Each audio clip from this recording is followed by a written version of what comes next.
Hi guys, welcome along. So what I've got here is the second part of our low poly project, and this is a particular take using that low poly technique uh, that we can use to create something like this. So this is what we want to do in this video. So so firstly, go ahead and find your image, and again I stress that you really don't want a very complicated hairstyle or weird background or anything. You really want to have a very sort of focused image, good high contrast. I'm using a black and white image. I think that will be the best result.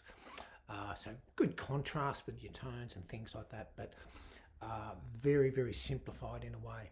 And I've just gone ahead and used a very square method to cut this out to help this this illustration along. So hard edge, square lines, no curves, if you like.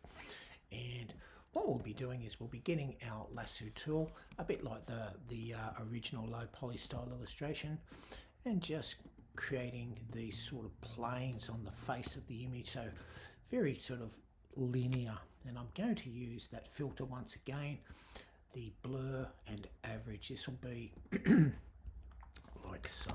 So this time when we do this particular style of illustration, our polygons, if you like, can get quite a bit larger. So as you can see, this time I'm building out larger polygons, still trying to describe the tones of the face. So all these, anything within this particular polygon is sort of a similar tone. And I'm just going to keep repeating that filter. So through here, so forth. And this time, as I say, these polygons are going to get quite a bit larger than our original take on this. And you can see if that colour isn't sufficiently different from the one beside it, just help it along, changing the colour and holding Option Delete. So you're getting that sort of differentiation of tone. So I'll just do a couple more, and I think you'll get the idea. So this is a very much a tone that I've got here. So I'm sort of just trying to describe a particular tonal area of the image, and just sort of, as you can see, not triangles per se, but much larger pieces that come together. So eventually, with a bit of time and effort, you'll get to that point there. And that's sort of the idea here. Okay, so once you can see these polys are quite a bit larger, still very angular and sort of geometrical. So, and it's quite simple still. So from here, at this point in time, what you want to do, and in and itself it looks kind of a good illustration just like that anyway, but I want to take it a bit further. Now, I have already created a pattern. I've created a pattern which I'll be using here via adjustment layers. So you all know how to create patterns, I hope. And so what I'm going to do this time is I'm going to get my magic wand and click on a particular surface here.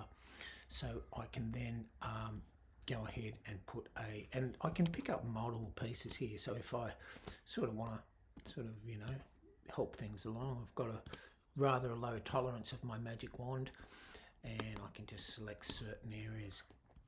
All right, so I'm going to put my pattern overlay on, and there we go, pattern. Go ahead and choose the pattern. I'm using this wood texture. You can download these all over the place. Of course, this wood texture can be positioned and moved wherever you feel that it looks good, and you can also change up the angle a little bit, to help this thing along. Okay, great.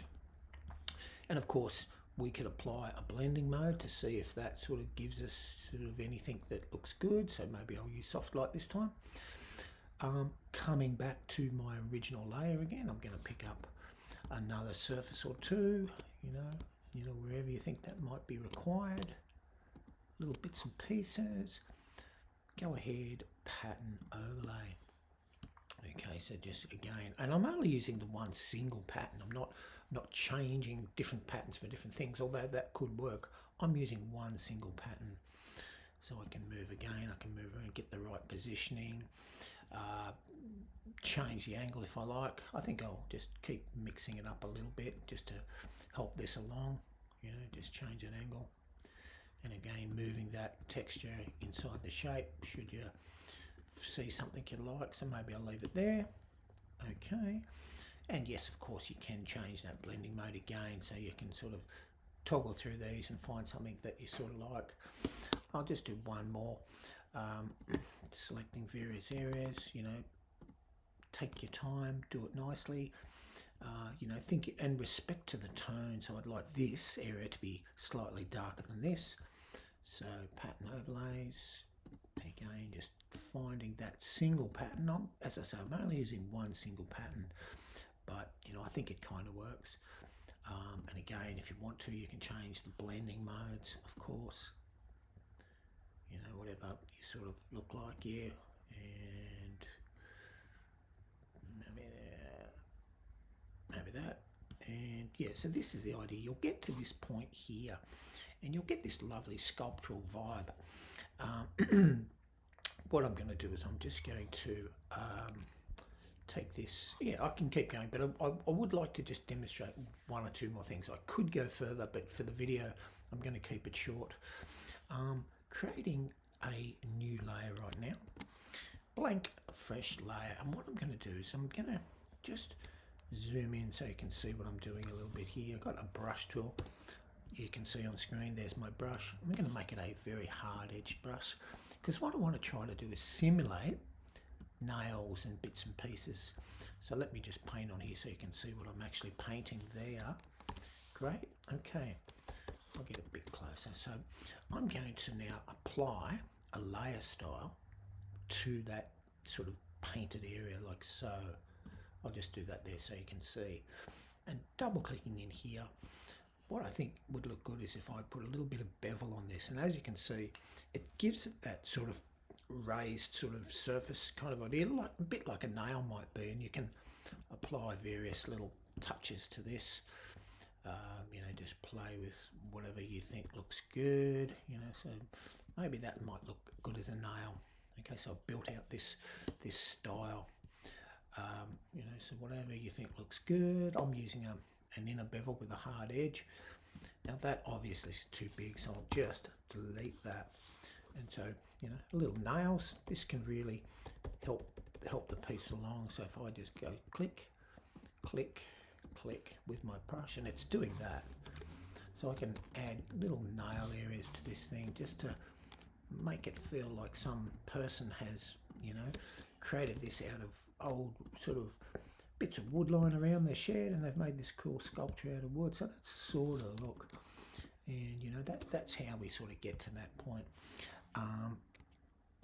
I've sort of taken it a bit further. This is one I did earlier, so you can see that it sort of got that handmade wooden vibe, which is kind of cool. Anyway, look, that's largely the part of the thing that I wanted to share with you.